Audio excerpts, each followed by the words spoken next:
તો આજે આપણે ધોરણ 5 વિષય ગણિતમાં ભાગ અને પૂર્ણમાં આગળ જોશું. તો આજે છે લોભી ચોકીદાર. હવે આ સ્ટોરી હું તમને ટૂંકમાં કહી દઉં તો તમને ચિત્ર સાથે આપેલું છે, સાથે પાઠ્યમાં જોતા જાજો. તો બિરબલ છે એ અકબરના દરબારમાં કવિતા સંભળાવવા માટે જાય છે. તો બધાને ખબર છે કે કવિતા જો અકબરને ગમી જાય તો તે એને મન ગમે તે ઇનામ આપે. તો એ રીતે સંભળાવવા માટે તે જાય છે. તો દરવાજા પાસે જ તેને એક ચોકીદાર ઊભો રાખે છે અને તેને કહે છે કે જો તું તને મળે એ ઇનામમાંથી 10મો ભાગ મને આપીશ તો જ હું તને અંદર પ્રવેશવા દઈશ. તો બિરબલ તેને હા પાડે છે.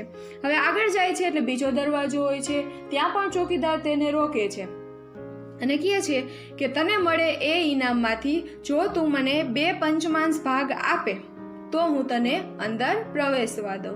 તો બિરબલ ફરી વખત એ ચોકીદારને પણ હા પાડે છે અને છેલ્લે એક છેલ્લો દરવાજો હોય છે, ત્યાં પણ ચોકીદાર તેને ઊભો રાખે છે અને કહે છે કે તને મળે એ ઇનામનો અડધો ભાગ જો તું મને આપે તો જ હું તને અંદર પ્રવેશવા દઈશ. તો આ રીતે બિરબલ છે એ ત્રણેય ચોકીદારને હા પાડે છે ઇનામ આપવાની અને તે અંદર પ્રવેશે છે. અને બહાર બધા ચોકીદારો ગણતરી કરે છે કે જો બિરબલને 100 સિક્કાઓ મળે, 100 સોનાના સિક્કા મળે તો તેમાંથી અમારો ભાગ કેટલો હોય. તો એ રીતે અલગ અલગ ખાલી જગ્યાઓ પણ આપેલી છે તમારા પાઠ્યમાં, દેખાય છે ને? તો એ ખાલી જગ્યાઓ આપણે દાખલો ગણી અને પૂરવાની છે કે પહેલા ચોકીદારને કેટલો ભાગ મળે, બીજા ચોકીદારને કેટલો ભાગ મળે અને ત્રીજા ચોકીદારને કેટલો ભાગ મળે. તો હવે ચોકીદારને મળતા સિક્કાની ગણતરી કરીએ. તો પહેલો ચોકીદાર કેટલો ભાગ માંગે છે? તો કે કવિને જેટલું ઇનામ મળે તેનો 1/10 ભાગ, કેટલો? 10મો ભાગ એટલે 1/10 ભાગ. તો હવે એ વિચારે છે કે જો કવિને 100 સિક્કા મળે તો તેનો 10મો ભાગ, કવિને જો 100 સિક્કા મળે તો તેનો 10મો ભાગ છે એ પેલા ચોકીદારને આપવાનો. તો છેદ ઉડાડીએ તો પેલા ચોકીદારના ભાગમાં કેટલા સિક્કા આવે?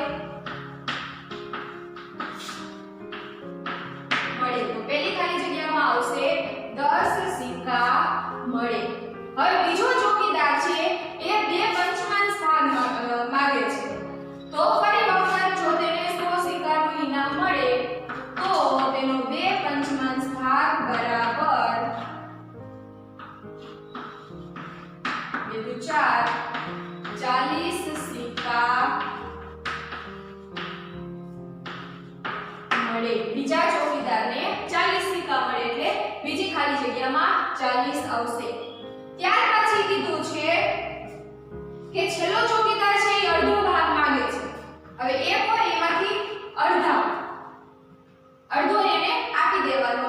તો પહેલા એ એવું વિચારે છે કે કવિને 100 સિક્કા મળે તો તેના અડધા કરીએ તો 50. તો જો કવિને 100 સિક્કા મળે તો તેને 50 સિક્કા મળશે. પણ તેને બીજું અનુમાન પણ કરેલું છે કે જો કવિને 1000 સિક્કા મળે તો તેનો અડધો ભાગ બરાબર 500 સિક્કા મળશે. તો આ રીતે ખાલી જગ્યામાં જવાબ આવશે. પહેલા ચોકીદારને 10 સિક્કા મળશે, બીજાને 40 સિક્કા મળશે અને ત્રીજા માટે બે ખાલી જગ્યા છે. પહેલી ખાલી જગ્યામાં 50 સિક્કા મળશે અને બીજી ખાલી જગ્યામાં 500 સિક્કા મળશે. તો આ થઈ ગયો તમારો જવાબ. હવે આગળ શું કીધું છે એ જોઈએ. અને છેલ્લે કીધું છે કે સ્ટોરીને પૂર્ણ કરો. તો હવે બિરબલ તો ચતુર હતો તો અકબરને તે કવિતા સંભળાવે છે એટલે અકબરને એ કવિતા ખૂબ જ ગમી જાય છે. તો કવિતા ગમે છે એટલે અકબર બિરબલને કહે છે કે તને જે ગમે તે ઇનામ તું માંગ. તો બિરબલ તો ચતુર હતા, તેને આ સિપાહીઓને, ચોકીદારોને પાઠ ભણાવવો હતો એટલે તે અકબર પાસે, રાજા પાસે 100 થપ્પડનું ઇનામ માગે છે. 100 થપ્પડનું ઇનામ માગે છે એટલે અકબરને તો અચરજ થાય કે 100 થપ્પડ. તો બિરબલ હા પાડે છે. હવે કઈ રીતે થાય, શું થાય? તો એમાંથી અલગ અલગ ભાગ પાડવાના છે. આપણે દાખલો ગણી લીધો કે કયા ચોકીદારને કેટલો ભાગ મળશે. તો પેલો ચોકીદાર હતો તેને 10 સિક્કાની જગ્યાએ 10 થપ્પડ આપવાની થાય ને, જે ઇનામ મળે તેનો 10મો ભાગ એને આપવાનો છે. તો 100 માંથી 10 થપ્પડ કોને આવે? તો કે પેલા ચોકીદારને. બીજા ચોકીદારને કેટલી થપ્પડ આવશે? 40 થપ્પડ આવશે. અને એ જ રીતે બાકી વધેલી 50 થપ્પડ કોને મારવાની? ત્રીજા ચોકીદારને. તો આ રીતે બિરબલ એક પણ થપ્પડ પોતા ખાધા વગર, તેને એક પણ નથી આવતી એના ભાગમાં, કેમ કે 100 એ 100 થપ્પડ તે પેલા 3 ચોકીદાર વચ્ચે વહેંચી દે છે. તો આ રીતે તે પોતાની સમજદારીથી 3 ચોકીદારોને પાઠ ભણાવે છે. તો સમજાઈ ગયું બધાને? ત્યાર પછીના પેજ નંબર 57 ઉપર જોઈએ તો ભાગમાં વિવિધ પેટર્ન. તેમાં ABCD એ રીતે 4 ચોરસ દોરેલા છે, જેમાં 16 ચોરસનો ઉપયોગ કરેલો છે. તમે કાઉન્ટ કરો તો આ ચોરસ કેટલા છે? તો કે 16. અને પેલા એમાં અમુક ભાગમાં તેને રંગ પૂરેલો છે અને નીચે લખેલું છે 1/16 ભાગમાં વાદળી રંગ અને એટલા જ ભાગમાં સફેદ રંગ પૂરેલો છે. હવે કઈ રીતે લખેલું છે? તો કે કુલ જેટલા ચોરસ છે એ નીચે લખેલા છે. કેટલા છે? તો 1 2 3 4 5 6 7 8 9 10 11 12 13 14 15 અને 16. તો 16 ચોરસ આપેલા છે, એમાંથી 8 ચોરસમાં વાદળી રંગ છે. તો જોઈએ 1 2 3 4 5 6 7 અને 8. કઈ ગયા 8 માં વાદળી રંગ અને 8 માં સફેદ રંગ. તો સફેદ રંગ જેમાં કલર પૂરેલો નથી તો એને કાઉન્ટ કરીએ તો 1 2 3 4 5 6 7 અને 8. તો સમજાઈ ગયું? જેટલા ચોરસ આપેલા છે તે નીચે અને તેનો ભાગ કેટલા ભાગમાં આ પૂરા છે એમાંથી કેટલા ભાગમાં આ રંગ પૂરેલો છે. તો હવે તમારે શું કરવાનું છે? તો કે BCD આકૃતિઓના કેટલાક ચોરસમાં રંગ પૂરીને અલગ અલગ વિવિધ પેટર્ન બનાવો. તમે ખાનાના કેટલા ભાગમાં રંગ પૂર્યો છે, ખાનાનો કેટલો ભાગ સફેદ છે તે લખો. તમને નીચે ખાલી જગ્યા પણ આપેલી છે. તો એ ખાલી જગ્યામાં આની જેમ જ તમે જેટલા ખાનામાં રંગ પૂરેલો છે એ લખવાનું. તો કઈ રીતે તમને ઈચ્છા પડે એટલા ખાનામાં તમે રંગ પૂરી શકો. દાખલા તરીકે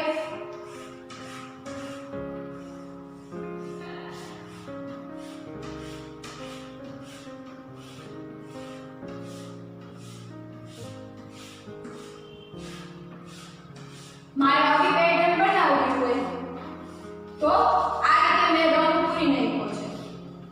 તમને ઈચ્છા પડે રંગ, તમને મનગમતો રંગ પૂરી શકો છો. તો નીચેની ખાલી જગ્યામાં હવે મારે શું લખવાનું થાય? તો કે કુલ 16 માંથી 1 2 3 અને 4 ભાગમાં પીળો રંગ. ફરી વખત 16 છે. હવે કેટલા ભાગ સફેદ છે? તો 1 2 3 4 5 6 7 8 9 10 11 ને 12 ભાગ સફેદ. તો આ રીતે નીચે ખાલી જગ્યા પણ પૂરવાની છે અને BCD તમારે જાતે લખવાના છે અને રંગ પણ પૂરવાના છે.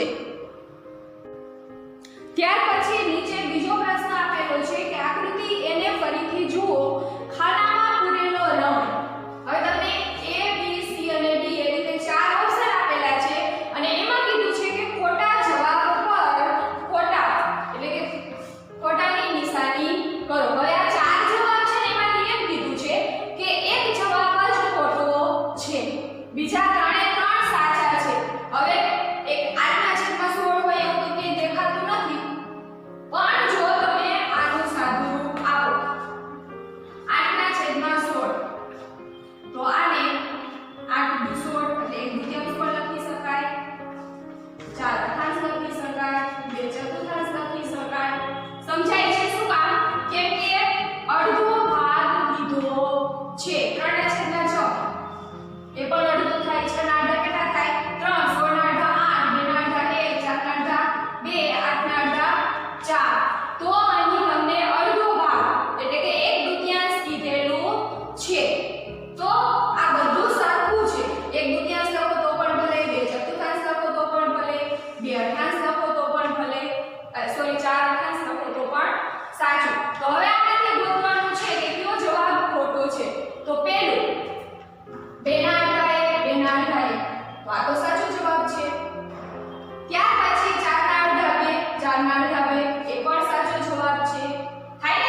છે। ત્યાર પછી કીધું છે કે 16 ચોરસની આકૃતિ બનાવો જેમાં નીચે મુજબની પેટર્ન દોરો।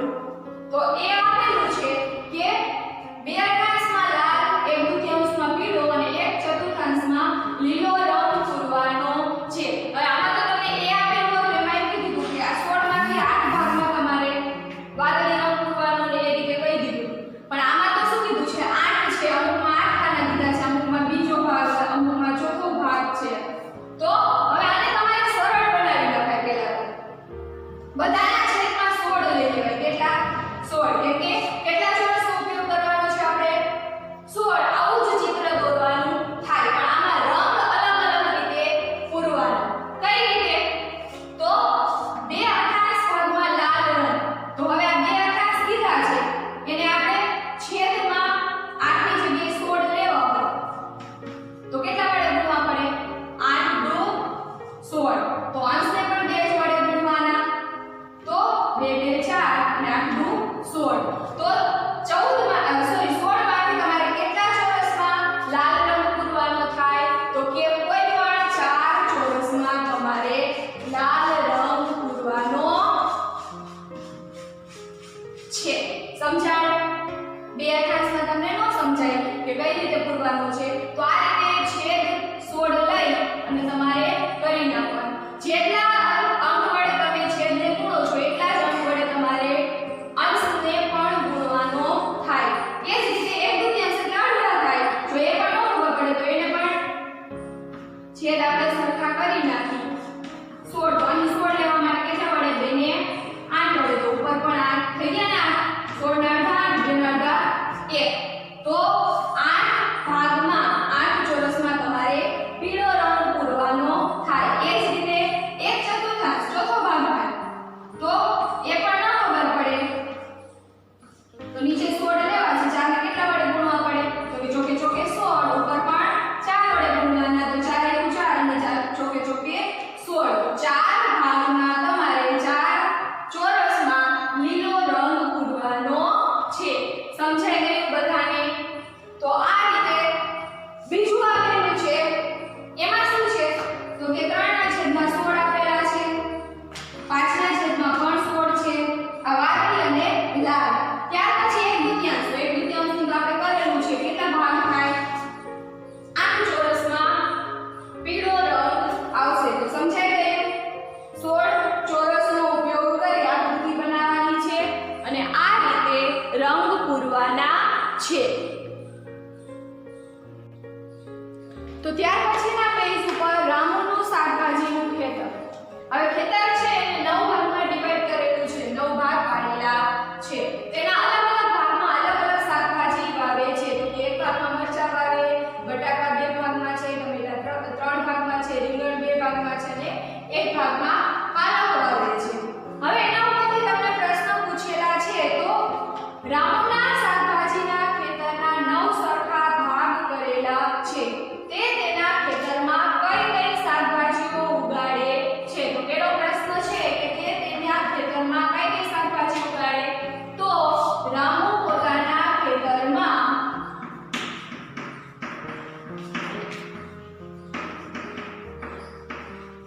પહેલેથી જોઈએ તો મરચા, પછી બટાકા, રીંગણ, ટમેટા, પાલક, ટમેટા આવી ગયા વગેરે શાકભાજી ઉગાડે છે। ત્યાર પછી નીચે પ્રશ્ન આપેલા છે એ જોઈએ, તો તેમાં પહેલો પ્રશ્ન શું છે? તો કે ખેતરના સૌથી મોટા ભાગમાં તે કઈ શાકભાજી ઉગાડે છે? 9 ભાગ છે, એમાંથી વધારે ભાગમાં કઈ શાકભાજી છે? તો દેખાય છે કે ટમેટા 3 ભાગમાં છે ને? તો સૌથી વધારે કઈ શાકભાજી થાય? ટમેટા થાય, તો જવાબ લખવાનો।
આપણે 2 ના ભાગ ઘડિયામાં 8 9 આવે છે કે તો આ છેદ નો ઉડે એટલે એમને એમ રાખવાના તે 2 નવાંશ ભાગમાં બટાકા ઉગાડે છે. ત્યાર પછીનો ત્રીજો પ્રશ્ન, ખેતરના કેટલા ભાગનો ઉપયોગ પાલક ઉગાડવા થયો અને કેટલા ભાગનો ઉપયોગ રીંગણ ઉગાડવામાં થયો? હવે પાલક અને રીંગણનું પૂછે છે તો ખેતરનો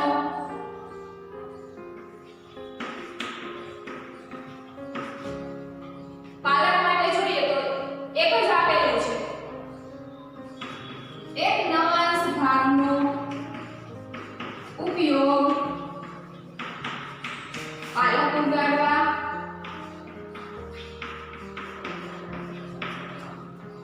અને બીજું શેનું છે તો કે રીંગણનું પૂછેલું છે તો રીંગણ 2 ભાગમાં છે તો એટલા માટે 2 નવાંશ ભાગનો ઉપયોગ રીંગણ ઉગાડવા થયો છે. ત્યાર પછી કીધું છે કે આ ચિત્ર જોઈને તમે કેટલા પ્રશ્ન લખો. તો હવે આ સિવાયના પ્રશ્ન લખવાનું કીએ તો કયા કયા પ્રશ્ન થઈ શકે તો કે કેટલા ભાગમાં મરચાં ઉગાડવામાં આવ્યા છે, કઈ બે શાકભાજી સરખા ભાગમાં ઉગાડવામાં આવી છે તો કઈ થાય તો કે રીંગણ પણ 2 માં છે, બટાકા પણ 2 માં છે. તો આ રીતે તમે પ્રશ્ન બનાવી શકો છો. ત્યાર પછી પેજ નંબર 59 ઉપર જોઈએ તો રામુ આ શાકભાજી તેના મિત્રોને આપવા ઈચ્છતો હતો. તેણે 5મા ભાગના ટમેટા અને 1/3 ભાગના બટાકા અબુ બકરને આપ્યા. તો પહેલા આપણે અબુ બકરનો ભાગ શોધીએ. તો કુલ બટાકા અને કુલ ટમેટાની સંખ્યા આપણે ચિત્ર આપેલા છે એમાં કાઉન્ટ કરીને મેં લખેલા છે. તો કુલ ટમેટા છે 20 અને બટાકા છે 18. હવે એમાંથી કીધું છે કે અબુ બકરને 1/3 ભાગના બટાકા અને 1/5 ભાગના ટમેટા આપ્યા છે. તો ટમેટા 1/5 ભાગ અને બટાકા 1/3 ભાગ. 5મો ભાગ એટલે 1 નો 5મો ભાગ.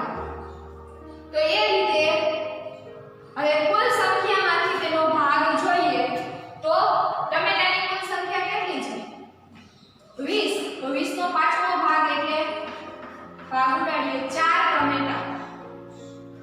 ફરી વખત બટાકા કેટલા છે 18 છે તો 6 × 18 તો 6 બટાકા મળે અને 4 ટમેટા મળે. ત્યાર પછી આપણે શ્રીજીનો ભાગ જોઈએ તો શ્રીજીને 2/5 ભાગના ટમેટા 2/5 ભાગના ટમેટા અને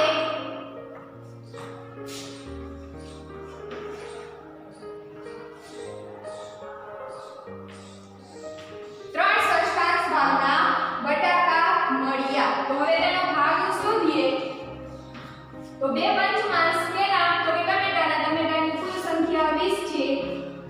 5 × 20 4 × 8 તો 8 ટમેટા મળે. બટાકાની સંખ્યા જોઈએ તો 18 છે. 6 × 18 3 9 તો 9 બટાકા મળે અને 8 ટમેટા મળે. હવે કીધું છે કે નેન્સીને બાકીની શાકભાજી મળી. હવે આ 20 ટમેટા હતા એમાંથી 4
પીળો રંગથી રાઉન્ડ કરી નાખવાના છે અને નેન્સીનું એમનો બાકી રાખવાનું છે. એ જ રીતે આ ટમેટામાં મેં કરેલું છે, એ જ રીતે તમારે બટાકામાં પણ કરવાનું છે. તો સમજાઈ ગયું. ત્યાર પછી એક રમત આપેલી છે કે કોણ વર્તુળને પહેલા રમશે. તો એક વર્તુળ આપેલું છે, તેના 12 સરખા ભાગ પાડેલા છે. આ રીતે સરખા 12 ભાગ પાડેલા છે. હવે કીધું છે કે તમારે એક ટોકન લેવાનું છે અથવા તો ચીઠી બનાવવાની છે, જેમાં લખવાનું કે 1/2, 1/3, 1/4, 1/6, પછી 1/12, 2/12, એ રીતે 11/12 એટલા ટોકન બનાવવાના છે. હવે એને એ બધા ટોકનને ભેગા કરી અને 4 ને ગ્રુપ કરી અને કોઈ પણને આંખ બંધ કરી અને એક ટોકન ઉપાડવાનું. જેટલા ભાગમાં કીધું દાખલા તરીકે આ ભાગનું ટોકન તમારે આંખમાં આવ્યું તો 2 ભાગમાં તમારે રંગ પૂરી નાખવાનું. આ રીતે સમજાય છે. અને જોવાનું છે કે કોણ સૌથી પહેલા રંગ પૂરે છે. તો આ એક્ટિવિટી તમારે જાતે રમવાની છે. ત્યાર પછી કાર્ડનો કોયડો આપેલો છે, તેમાં 4 ચોરસ ડ્રો કરેલા છે અને તેમાં અમુક ભાગ બ્લેક કલરથી રંગેલો છે. હવે સામેના પેજ ઉપર તમને પહેલો પ્રશ્ન પૂછેલો છે કે ચોરસ A ના સફેદ ભાગને 2 સરખા ભાગમાં વહેંચો. હવે આ A આપેલું છે એના સફેદ ભાગ, બ્લેક નો ઉપયોગ નહીં, સફેદ ભાગને તમારે 2 સરખા ભાગમાં. તો હવે અહીંથી નામ લીટી ડ્રો કરી નાખ્યો તો 2 સરખા ભાગ થઈ ગયા. તો એ રીતે વહેંચવાનું છે અને પૂછેલું છે કે શું તે સરળ હતું. તો હા, પછી લાઈન ડ્રો કરવાની હતી એટલે તેનો 2 ભાગમાં ડિવાઈડ થઈ ગયા.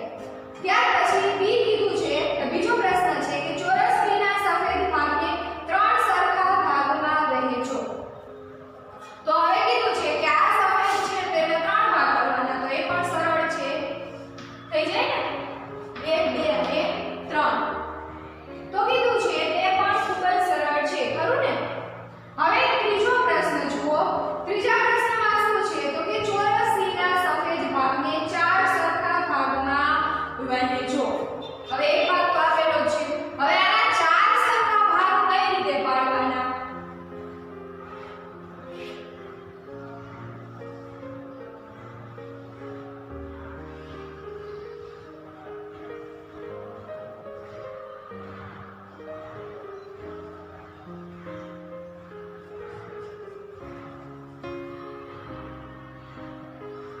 તો આ રીતે 4 સરખા ભાગ પડશે. આ પહેલો ભાગ, આ બીજો ભાગ, આ ત્રીજો ભાગ અને આ ચોથો ભાગ. સરખા દેખાય છે ને, બધા ચોરસ જ આપેલા છે પણ એનો એક ભાગ નથી. જો આમાં પણ આ એક ભાગ નથી, આમાં પણ આ એક ભાગ નથી ને આમાં પણ એક ભાગ નથી. તો આ રીતે આ થોડું મુશ્કેલ છે. શું તે થોડું મુશ્કેલ છે? ચિંતા ના કરો, શાંતિથી કરો. તો આપણે તો ઓલરેડી કરી લીધું છે. તો ત્રીજો ભાગ થોડો મુશ્કેલ છે. અને ચોથામાં કીધું છે કે ચોરસ D ના સફેદ ભાગને 7 સરખા ભાગમાં વહેંચો. તો હવે આના 7 સરખા ભાગ કરવાના છે. તો આડા અથવા ઊભા આપણે ગમે તે રીતે કરી શકીએ. તો 7 1 2 3 4 5 6 અને 7 1 2 3 4 5 6 અને 7 સરખા. એ જ રીતે તમે આડા પણ કરી શકો, ગમે તે રીતે કરી શકો. તો આ જવાબ પણ સરળ હતો, સરળ હતો. અને આના માટે કીધું છે કે વિશ્વ રેકોર્ડ 7 સેકન્ડનો છે. તો તમારે કેટલો ટાઈમ લાગે છે એ તમારે જોવાનું છે. તો સમજાઈ ગયું બધાને. અઘરું શું હતું તો કે C ના 4 ભાગ પાડવા, બાકી બધું તો સરળ હતું. ત્યાર પછીના વિડીયોમાં તમને કીધું છે કે અનુમાન કરો અને તપાસો. આ રીતે તમને અલગ અલગ આકાર આપેલા છે અને તેનો અમુક ભાગ રંગેલો છે. તો તેના માટે કીધું છે કે દરેક આકારના કેટલા ભાગમાં રંગ પૂરેલો છે. પહેલા અનુમાન કરો અને પછી ચકાસો. તો હવે પહેલું ચિત્ર જોઈએ તો એક ભાગમાં રંગ દેખાય છે. હવે તેના સરખા ભાગ પાડીએ.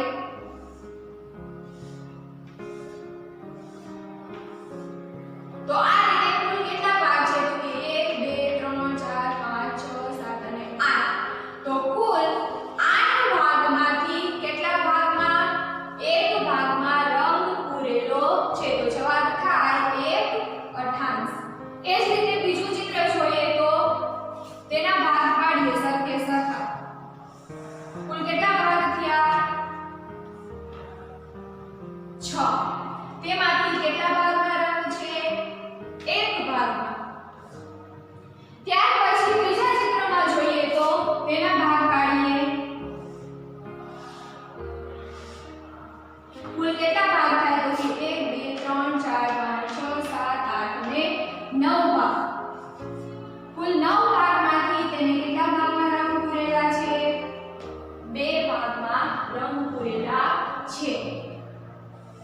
પછીનું ચિત્ર જોઈએ તો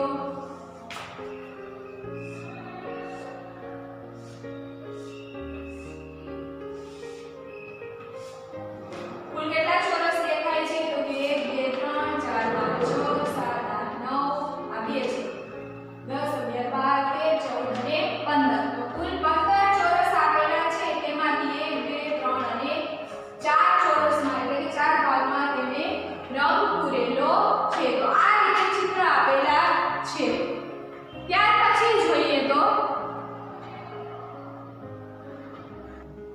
ત્યાર પછી જોઈએ તો બોર્ડ ઉપર દોરેલું છે એવું ચિત્ર આપેલું છે અને તેમાં એક ત્રિકોણમાં રંગ પૂરેલો છે અને કીધું છે કે તમને આ ચિત્ર યાદ છે નાના ત્રિકોણને જુઓ તે ચોરસનો કેટલામો ભાગ છે તમે તે કેવી રીતે શોધશો તો તેના માટે કીધું છે કે મોટા ત્રિકોણ અને બીજા આકારોને નાના નાના ત્રિકોણમાં વિભાજિત કરો આ લાલ ત્રિકોણ જેમ આ બધા જ ભાગને વિભાજિત કરવાના છે તો આવડા ત્રિકોણ બનાવવા હોય તો કઈ રીતે બનાવી શકીએ આપણે થઈ ગયો એક ત્રિકોણ આ બીજો ત્રિકોણ એના જેવડા બીજા બે ત્રિકોણ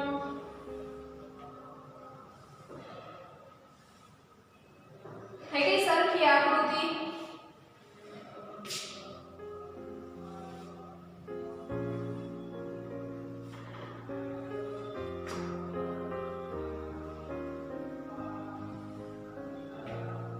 બધા ત્રિકોણ એક સરખા છે તો હવે એક ભાગમાં રંગ પૂરેલો છે તો આવા કેટલા ત્રિકોણ આપેલા છે તે કાઉન્ટ કરીએ તો 1 2 3 4 5 6 7 અને 8 9 10 11 12 13 14 15 અને 16 તો કુલ 16 ત્રિકોણ આપેલા છે તેમાં એક ભાગમાં રંગ પૂરેલો છે તો સમજાઈ ગયું બધાને તો આ રીતે આકૃતિ આવે છે ત્યાર પછી કીધું છે રંગીન ભાગ ચાર વર્તુળ આપેલા છે તેને અલગ